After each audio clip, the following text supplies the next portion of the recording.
Olá, bom dia, graça e paz, louvado seja Deus.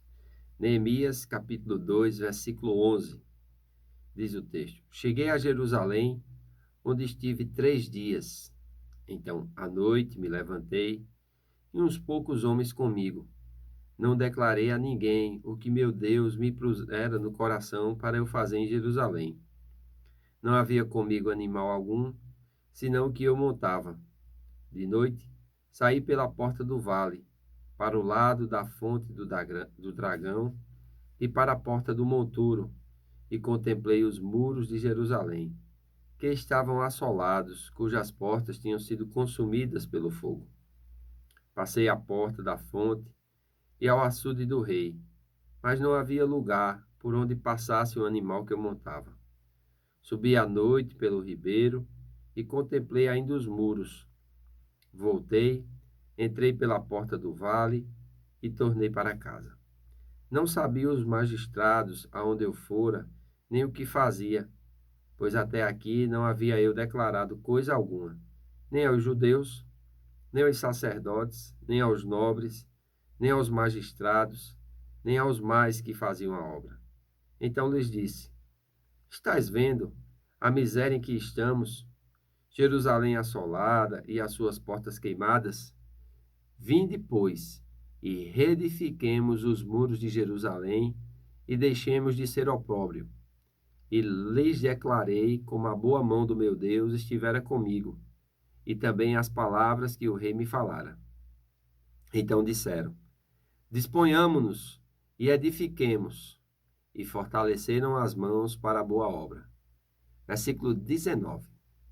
Porém, Sambalate, o Oromita, e Tobias, o servo Amonita, e Gesem, o Arábio, quando o souberam, zombaram de nós e nos desprezaram, e disseram: Que é isso que fazeis? Quereis rebelar-vos contra o rei? Então lhe respondi: O Deus dos céus é quem nos dará bom êxito. Nós, seus servos, nos disporemos e reedificaremos. Vós, todavia, não tendes parte, nem direito, nem memorial em Jerusalém. Olha que coisa interessante aqui nós podemos tirar dessa leitura, né? Primeiro que Neemias, ele vai chegar na cidade, por 3 dias ele vai ficar apenas observando. Isso aqui nos mostra que antes de falarmos qualquer coisa, termos qualquer decisão, desejarmos fazer qualquer mudança, nós precisamos ver primeiro a real situação dos fatos, naquilo que nós iremos nos comprometer. Amém? Comprometer-se sem ter a real visão dos fatos é de forma imprudente, vai fazer com que você não vá até o fim naquilo que você tem se comprometido e fazer de você um mau testemunho ou um tolo. Enquanto você está calado, né, você é dono do seu silêncio, você não está comprometido com nada, você está livre para fazer o que quiser, desde que não seja algo que desobedeça ao Senhor ou que venha a comprometer a sua reputação. Mas a partir do momento que você assume a palavra e que você revela aquilo que está no seu coração, que Deus mesmo colocou, você fica refém daquelas palavras e você, irmãos, fica comprometido para com aquilo que você falou. Amém? A palavra falada é como a flecha atirada, é como o tiro disparado. Ela não volta mais. Então pense muito bem antes de falar alguma coisa, antes de se comprometer com alguém, principalmente nas coisas concernentes a Deus.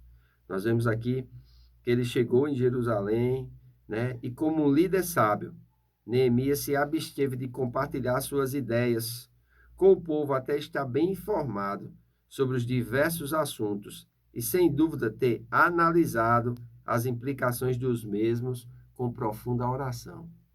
Você é uma pessoa assim, que antes de se comprometer com algo, antes de assumir um compromisso, seja para com a igreja local, seja para com o seu líder no trabalho de um departamento, seja para com o seu pastor, antes de assumir esse compromisso, você analisa as implicações desse compromisso com profunda oração. é interessante que nós vamos ver que ele vai fazer uma inspeção, ele vai observar. Depois da noite de inspeção, a verdadeira razão do mandado do governador vem à luz. O povo reconheceu o chamado de Deus a Neemias e ofereceu tal cooperação. Só depois é que ele vai apresentar as cartas do rei e vai falar a respeito da sua missão enquanto governador. Amém? É interessante que ele havia assumido um tempo para voltar à Pérsia. Então ele sabia que o seu tempo ali era curto e ele precisaria desenvolver o seu trabalho com diligência, mas ele não podia fazer sozinho. Ele precisava do povo. Amém? Então, ele vai falar a partir do versículo 17, dizendo: estais vendo a miséria em que estamos, Jerusalém assolada e suas portas queimadas? Vinde, pois, reedifiquemos o muro de Jerusalém e deixemos de ser ao pobre. Mas ele não ficou somente nisso. Ele não falou somente as coisas da sua cabeça, mas ele falou antes o que Deus havia colocado no seu coração. O verso 18 diz: e lhes declarei como a boa mão do meu Deus estivera comigo, e também as palavras que o rei me falara. E depois que ele declarou isso, somente depois disso foi que o povo disse: disponhamos e edifiquemos, e fortaleceram as mãos para a boa obra. Amém? A obra do Senhor é uma boa obra. Feliz é aquele que se dispõe, feliz é aquele que trabalha na edificação, feliz é aquele que tem as mãos fortalecidas para não abandonar o arado, para não olhar para trás, mas para se comprometer com aquilo que Deus colocou no seu coração para fazer. A obra de Deus não é feita pelo homem sozinho, apesar de alguns terem mais proeminências e serem mais vistos. A obra de Deus é feita por todos aqueles que Deus levanta para dar cabo, para dar prosseguimento, para fazer com que haja uma edificação do seu bom nome e da sua boa obra. Amém? Então, os inimigos, quando veem isso, Sambalate, Tobias, Gesem, eles zombaram e desprezaram. É engraçado. Muitas coisas acontecem. Sambalate, cujo nome é babilônico e significa o deus da lua, da vida, era o inimigo número 1 de Neemias. Ele estava vagamente alinhado com o javismo, como pode ser percebido pelos nomes javísticos dados aos seus 2 filhos. O Oromita significa que ele provavelmente viesse ao norte de Jerusalém, na cidade de Bet-Horon. Foi governador de Samaria, pelo menos até 408 a.C. Tobias, cujo nome é misteriosamente javístico, era um amonita, o que indica que era pagão. Aparentemente, era o colega mais novo de Sambalate. Gesem, o arábio, era talvez governador da província Pérsia, da Arábia, situado um pouco ao sul de Judá. Também pode ter sido um poderoso chefe tribal, vivendo como nômade em áreas próximas às cidades, exatamente como ainda fazem os beduínos hoje em dia no Oriente Médio. Abraão era um chefe poderoso dessa natureza, capaz de reunir um exército suficiente, grande, para resgatar reis vizinhos e os seus povos, como aconteceu quando ele foi no resgate do rei de Sodoma e de Ló, o seu sobrinho. Então, é interessante o que nós observamos aqui, mas a resposta de Neemias a esses que se levantaram, a esses que zombaram e desprezaram, ele diz assim, versículo 20, então lhe respondis, o Deus dos céus é quem nos dará bom êxito. Nós, seus servos, nos dispomos e reedificaremos. Vós, todavia, não tendes parte, nem direito, nem memorial em Jerusalém.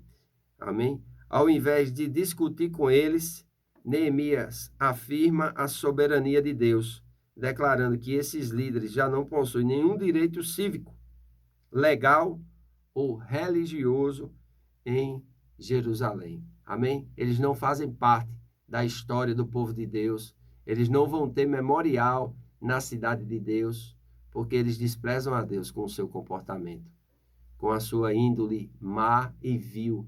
E assim, irmãos, infelizmente, são muitos que às vezes até chegam entre nós, mas não são dos nossos, porque não creem como nós cremos. Então é muito importante nós não darmos atenção àqueles que zombam de nós. Nós não darmos atenção àqueles que desprezam a nossa capacidade, o nosso zelo, a nossa vontade de realizar a obra de Deus. Amém?